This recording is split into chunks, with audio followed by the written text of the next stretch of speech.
Genesis 3. The fall of man. Now, the serpent was more crafty than any beast of the field which the Lord God had made. And he said to the woman, Indeed, has God said, You shall not eat from any tree of the garden? The woman said to the serpent, From the fruit of the trees of the garden we may eat, but from the fruit of the tree which is in the middle of the garden, God has said, You shall not eat from it, or touch it, or you will die. The serpent said to the woman, You surely will not die, for God knows that in the day you eat from it your eyes will be opened, and you will be like God, knowing good and evil. When the woman saw that the tree was good for food, and that it was a delight to the eyes, and that the tree was desirable to make one wise, she took from its fruit and ate. And she gave also to her husband with her, and he ate. Then the eyes of both of them were opened, and they knew that they were naked. And they sewed fig leaves together, and made themselves loin coverings. They heard the sound of the Lord God walking in the garden in the cool of the day.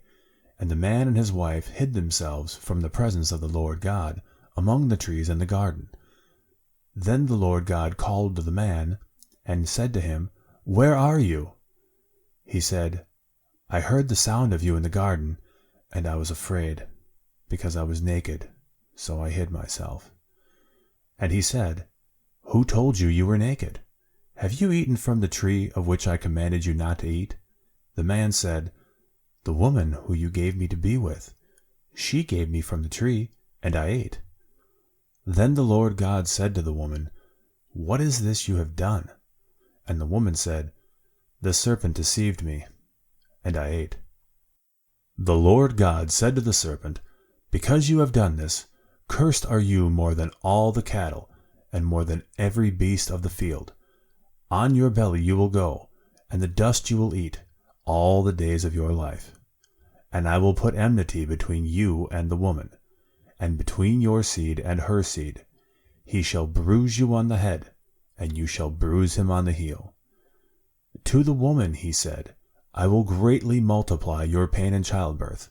In pain you will bring forth children. Yet your desire will be for your husband, and he will rule over you.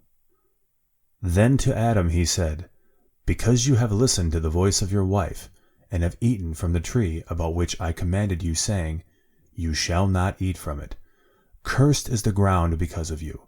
In toil you will eat of it all the days of your life.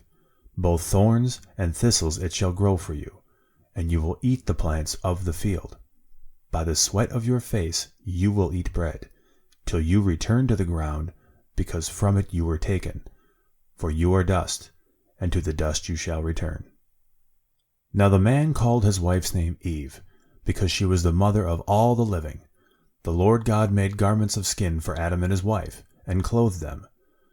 Then the Lord God said, Behold, the man has become like one of us, knowing good and evil, and now he might stretch out his hand, and take also from the tree of life, and eat, and live forever. Therefore the Lord God sent him out of the Garden of Eden, to cultivate the ground from which he was taken.